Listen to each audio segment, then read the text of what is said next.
কিভাবে আপনি পেজের অ্যাক্সেস ফুল অ্যাক্সেস দিবেন এটা দেখাচ্ছি। ফুল অ্যাক্সেস দেওয়ার জন্য আপনি জাস্ট কি করবেন, আপনার পেজে আসবেন, এখান থেকে প্রফেশনাল ড্যাশবোর্ডে ক্লিক করবেন। ক্লিক দেওয়ার পরে আপনি জাস্ট এখানে উপরে চার আইকন দেখতে পাচ্ছেন, এখানে ক্লিক করবেন।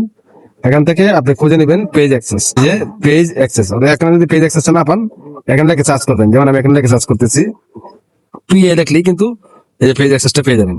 এখন আসার পরে এখান থেকে কিভাবে ফুল অ্যাডমিনটা দিবেন, পেজ অ্যাক্সেসে ক্লিক করে দিলাম। ক্লিক দেওয়ার পরে আমি এখান থেকে এই যে দেখেন এখানে একটা অপশন রয়েছে অ্যাড নিউ। এখান থেকে ফুল অ্যাক্সেস দেওয়ার জন্য অবশ্যই এখান থেকে অ্যাড নিউ ক্লিক করতে হবে। আমি অ্যাড নিউ ক্লিক করে দিলাম। তারপরে এখান থেকে নেক্সট অপশনে ক্লিক করবো। নেক্সট অপশনে ক্লিক দিলাম। ক্লিক দেওয়ার পরে যে আইডিতে অ্যাডমিন দিবেন স্যার দেখেন তার নামটা দেখবেন। যেমন আমার নামটা দেখে দিচ্ছি। এই যে আমি জাস্ট এটাতে ফুল অ্যাক্সেস দেবো, ঠিক আছে? আমি ক্লিক দিলাম। তারপরে একটু স্ক্রল করে ধাক্কা দেবেন। ধাক্কা দেওয়ার পরে এই সুইচটা অন করে দিবেন। এই সুইচটা অন করে দিয়ে সুইচ করে দেবেন। তারপরে এখান থেকে গিভ অ্যাক্সেস, আমি গিভ অ্যাক্সেসে ক্লিক করে দিলাম। এখন এই জায়গায় আপনাকে পাসওয়ার্ড দিতে হবে, ঠিক আছে? আমি অলরেডি পাসওয়ার্ড দিয়ে দিচ্ছি। এখন আমি এখান থেকে কনফার্মে ক্লিক করবো। এটা আপনার প্রোফাইলের পাসওয়ার্ড দিবেন। আপনি যে কাউকে অ্যাডমিন দেন না কেন, যে প্রোফাইলের মাধ্যমে আপনার পেজটা আছে, এই প্রোফাইলের পাসওয়ার্ডটা দিয়ে দিবেন। দিয়ে তারপর এখানে কনফার্মে ক্লিক করে দিবেন। আমি কনফার্মে ক্লিক করে দিলাম। পাসওয়ার্ড বলতে যাচ্ছে, অবশ্যই সঠিক পাসওয়ার্ড দিতে। শুধু কনফার্মে ক্লিক করলে অ্যাডমিনটা চলে যাবে তার কাছে, সে অ্যাকসেপ্ট করবে, ঠিক আছে?